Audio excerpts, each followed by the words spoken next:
نحمده ونصلي على رسوله الكريم أما بعد فأعوذ بالله من الشيطان الرجيم بسم الله الرحمن الرحيم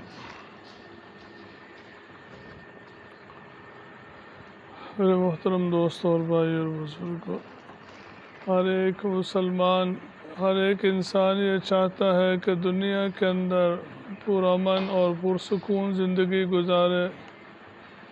اکثر لوگ ٹینشن کے اندر، پریشانی میں مبتلا رہتے ہیں۔ بزرگان دین، اولیاء کرام نے اس کا ایک نسخہ لکھا ہے کہ آدمی اس کو پریشانی کم ہو، ٹینشن نہ ہو۔ اس کا ایک طریقہ یہ ہے کہ آدمی ہر ایک کے حقوق ادا کرے، کسی کو اذیت نہ دے، تکلیف نہ دے۔ ہر چے خدمت کرد او مخدوم شد، کہ جو دوسروں کی خدمت کرتا ہے اس کی بھی خدمت کی جاتی ہے، وہ مخدوم بن جاتا ہے۔ جو اپنے بڑوں کی عزت کرتا ہے، والدین کا احترام کرتا ہے، ان کے ساتھ حسن سلوک کرتا ہے، تو اس کی اولاد بھی اس کے ساتھ حسن سلوک کرتی ہے۔ یہ اس کا بدلہ کیش دنیا میں ہی مل جاتا ہے۔ تو بات یہ چل رہی تھی کہ ہم اللہ تعالیٰ کا حق ادا کریں، اللہ کے نبی کا ہمارے اوپر جو حق ہے سب سے زیادہ ہے، اللہ رسول کا حق وہ ادا کریں۔ اور اس کے بعد جو مخلوقات میں سے والدین ہیں جن کا انسان کے اوپر بہت زیادہ حق بتلایا ہے اور ان کے بہت زیادہ انسان کے اوپر احسانات ہیں، دنیا میں آنے کا ذریعہ ہے، یا وہ بالکل ہی لاغر تھا، کمزور تھا، اس وقت ماں باپ نے اس کی حفاظت کی، اس کی پرورش کی، اس کو کھلایا پلایا، جس کا بدلہ انسان نہیں دے سکتا۔ ایسی شفقت اور محبت سے والدین اپنی اولاد کو پالتے ہیں۔ فرمایا وَوَصَّيْنَا الْإِنسَانَ بِوَالِدَيْهِ إِحْسَانًا حَمَلَتْهُ أُمُّهُ كُرْهًا وَوَضَعَتْهُ كُرْهًا، کہ ہم نے انسان کو یہ حکم دیا کہ اپنے ماں باپ کے ساتھ حسن سلوک کرے۔ اس کی ماں نے تکلیف پر تکلیف سہ کر اس کو اٹھائے رکھا، اس کو دودھ پلایا، دودھ چھڑایا۔ وَحَمْلُهُ وَفِصَالُهُ 30 شهرًا، 30 مہینے کے اندر یہ پورا ہوا، تقریباً 2.5 سال کے اندر۔ تو انسان کے اوپر انسانوں میں سے سب سے بڑا حق اس کے والدین کا ہے، اور اس کو اللہ تعالیٰ نے جنت کے حصول کا ذریعہ بھی بنا دیا کہ خدمت کر اپنے ماں باپ کی، ان سے اچھا سلوک کرتا ہے تو یہ جنت میں جانے کا اس کے لیے اوسع ابواب الجنت، سب سے کشادہ اور بڑا دروازہ جنت میں جانے کا ماں باپ ہیں۔ ماں کے قدموں کے نیچے جنت بتلائی ہے۔ ایک آدمی حضور صلی اللہ علیہ وسلم کی خدمت میں حاضر ہوا اور جہاد میں جانے کی اجازت مانگی کہ میں جہاد میں جانا چاہتا ہوں۔ تو حضور پاک صلی اللہ علیہ وسلم اس کے حالات کو جانتے تھے۔ آپ نے اس سے پوچھا تیرے ماں باپ ہیں؟ اس نے کہا جی ہاں۔ تو فرمایا کہ ان کی خدمت کر، یہی تیرے لیے جہاد ہے۔ تو بعض دفعہ ماں باپ کی خدمت کرنا، جبکہ کوئی اور دوسرا بندہ متبادل نہ ہو، ان کے ضائع ہو جانے کا اندیشہ ہو، تو ان کی خدمت کرنا زیادہ ضروری اور اہم ہو جاتا ہے۔ حدیث میں آتا ہے رضا الرب فی رضا الوالد وسخط الرب فی سخط الوالد، کہ اللہ تعالیٰ کی رضا باپ کو راضی کرنے میں ہے اور اللہ تعالیٰ کی ناراضگی باپ کو ناراض کرنے میں ہے۔ ایک بزرگ واقعہ سنا رہے تھے کہ ایک آدمی تھا، تو اس نے سنا کہ جو انسان اپنے والدین کے ساتھ سلوک کرتا ہے وہی اس کی اولاد بھی اس کے ساتھ سلوک کرتی ہے۔ کہتے میں نے دیکھا کہ ایک آدمی نے اپنے باپ کو مارا اور وہ نالی میں گرا، تو میں نے سوچا کہ اس کی تو کوئی اولاد ہی نہیں ہے، بیٹا ہی نہیں ہے، اس کو کیسے بدلہ ملے گا دنیا کے اندر؟ تو ایک وقت آیا، زمانہ آیا کہ اس کی بیٹیاں ہی تھیں، انہوں نے اس کو مارا، اس آدمی کو جس نے اپنے باپ کو مارا تھا اور وہ نالی میں گرا تھا، اس کی بیٹیوں نے اس کو مارا، بڑھاپے میں وہ بھی نالی میں جا کے گرا۔ تو جیسی کرنی ویسی بھرنی، نہ مانے تو کر کے دیکھ، جنت بھی ہے دوزخ بھی ہے، نہ مانے تو مر کے دیکھ۔ فرمایا حدیث میں کہ جو آدمی چاہتا ہے کہ اس کی عمر کے اندر برکت ہو، اس کے رزق کے اندر برکت ہو، فَلْيَصِلْ رَحِمَهُ، تو اس کو صلہ رحمی کرنی چاہیے، ماں باپ کے ساتھ حسن سلوک کرنا چاہیے۔ یہ دنیا کے اندر کیش اور نقد فائدہ ہے، خیر و برکت ہوتی ہے گھر کے اندر۔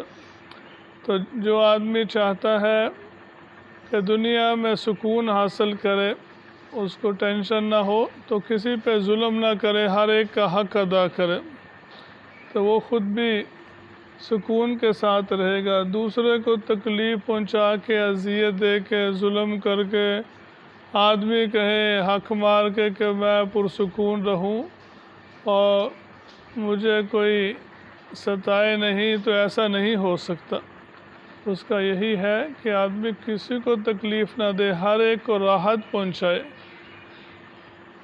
فرمایا کہ اللہ تعالیٰ ان بندوں کے اوپر رحمت فرماتے ہیں جو بندے دوسرے بندوں کے اوپر رحمت فرماتے ہیں، شفقت کرتے ہیں۔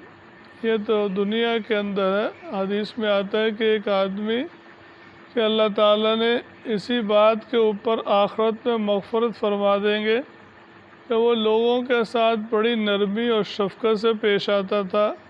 کسی کو قرضہ دیا، اس کے پاس نہیں ہے، اس کو مہلت دے دی کہ کوئی بات نہیں، پھر دے دینا، ٹائم ہو گیا، کوئی بات نہیں، اور مہلت دے دیتا تھا۔ کسی کو نہیں ہو سکے معاف کر دیتا تھا۔ لوگوں کے ساتھ سختی نہیں کرتا تھا، وصولی کے اندر نرمی کرتا تھا۔ تو اللہ تعالیٰ کو اس کی یہی عادت اور عمل پسند آیا، اس کی مغفرت فرما دی کہ لوگوں کے ساتھ یہ رحم دلی کے ساتھ، نرمی کے ساتھ، چشم پوشی اور درگزر کے کام لیتا رہا، تو اللہ تعالیٰ نے اس کو اسی وجہ سے معاف فرما دیا۔ تو آج لوگ ٹینشن میں ہیں، پریشان ہیں، دوسروں کو جو اذیت پہنچاتے ہیں، تو اللہ کی طرف سے ان پہ بھی اذیت اور تکلیف، اس کا بدلہ ان کو ملتا ہے، اور لوگوں کی طرف سے بھی ان کو اذیت اور تکلیف اور پریشانی کا سامنا کرنا پڑ جاتا ہے۔ جو اللہ والے ہیں کسی پہ ظلم نہیں کرتے، ہر ایک کا بھلا چاہتے ہیں، جن کا دل لوگوں کے حسد سے، بغض سے، کینے سے، عداوت سے صاف ہوتا ہے، وہ انتہائی پرسکون، مطمئن اور خوش ہوتے ہیں۔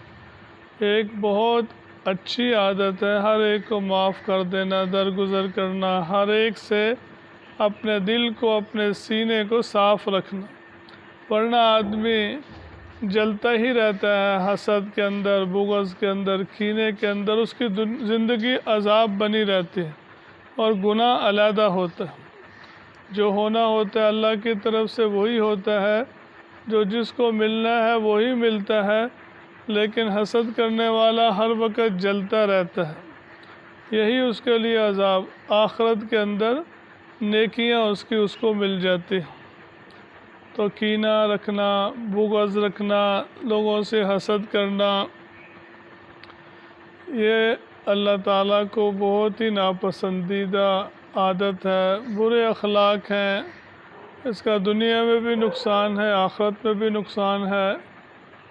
ہمارے نبی پاک صلی اللہ علیہ وسلم کی تعلیم یہ ہے کہ آدمی الدین والنصیحہ، دین نام ہی خیر خواہی کا ہے، ہر ایک کے لیے بھلا چاہنا، اچھا سوچنا اور دوسروں کو اپنے اوپر ترجیح دینا، حسن سلوک کرنا ہر ایک کے ساتھ، یہ ہے دین کی تعلیم۔ اگر یہ تعلیمات جو حضور پاک صلی اللہ علیہ وسلم نے ہمیں سکھائی ہیں، اس پر ہم عمل کریں تو دنیا ہی جنت کا نمونہ بن جاتی ہے۔ ہر ایک دوسرے کا ہمدرد اور خیر خواہ، ہر ایک کی عزت کرنے والا، ہر ایک کی جان مال عزت آبرو دوسرے سے محفوظ ہو جائے گی۔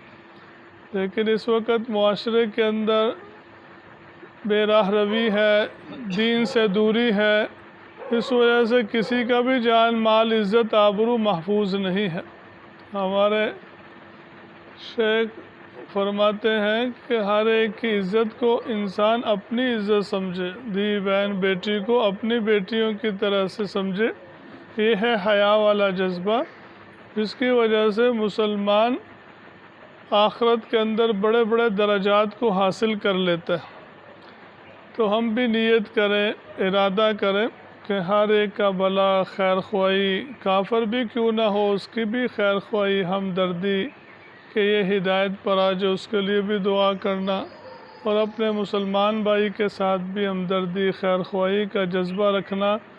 جو آدمی اس پہ عمل کرے گا وہ انتہائی مطمئن، خوش، پرسکون رہتا ہے۔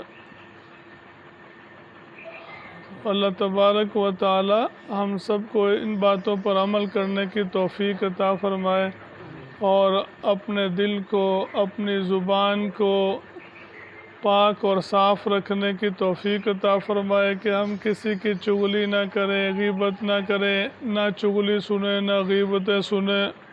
یہ بہت بڑا جرم اور گناہ ہے۔ اکثر اسی کی وجہ سے لڑائیاں ہو جاتی ہیں، آپس میں نفرتیں پیدا ہو جاتی ہیں۔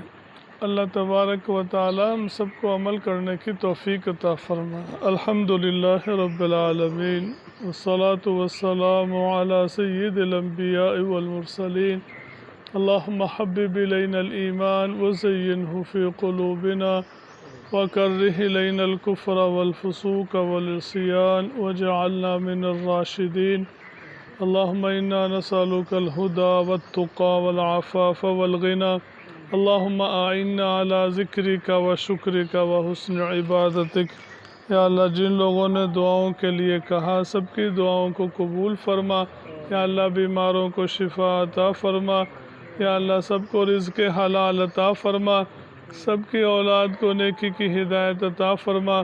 یا اللہ مساجد مدارس کو آباد فرما، کے اندر برکت اور ترقی عطا فرما، دلوں میں محبت اور جوڑ پیدا فرما، مسلمانوں کے باہمی اختلافات کو ختم فرما۔ یا اللہ اسلام اور مسلمانوں کو عزت اور غلبہ عطا فرما۔ یا اللہ پاکستان کی حفاظت فرما، اس میں دین اسلام کو نافذ کرنے کی توفیق عطا فرما، نیک صالح دیندار اور عادل حکمران عطا فرما۔ یا اللہ برے حکمرانوں سے نجات عطا فرما۔ یا اللہ دنیا آخرت کی خیریں اور بھلائیں اور برکتیں نصیب فرما، ہر قسم کی آفات سے، بلاؤں سے، مصیبتوں سے تمام مسلمانوں کی حفاظت فرما۔ یا اللہ مرتے وقت ہم سب کو کلمہ نصیب فرما، آخرت میں نبی پاک صلی اللہ علیہ وسلم کی شفاعت نصیب فرما۔ جزا اللہ عنا سیدنا محمد ما هو اہلہ، وصلی اللہ تعالی علی النبی الکریم وعلی آلہ واصحابہ اجمعین برحمتک یا ارحم الراحمین۔